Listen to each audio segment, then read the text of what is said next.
So if I were to, let's say, for example, go and add in a text and click on add text right here, just like this, and say, let's say, for example, welcome to this tutorial series right here, just like this. Nothing actually happens, but I'm going to go around and say, let's make great vids right here, just like this. So if I were to go ahead and add this in, you can see that let's and vids is shown as incorrect spelling right here.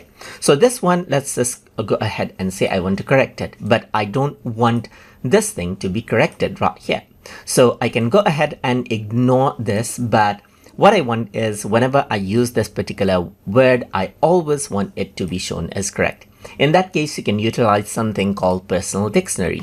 So to do that, you can go around onto tools right here and then go to spelling. And then what you can do is you can go around onto personal dictionary right here. So over here, you can go ahead and add a new word as you want. Like I'm just going to go around and say vids right here, just like this, and add right here, just like this, and press OK. Then the word has been added out right here, just like this, as you can see. And that is how you can go ahead and work around with personal dictionary and add in words as you want.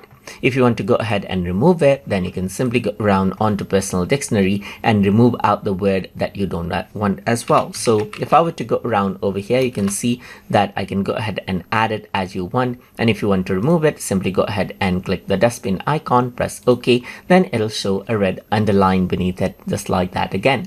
And that is how you can utilize personal dictionary inside of Google Vids. So I hope you guys learned something as always. And as always, please like, comment, share, and subscribe.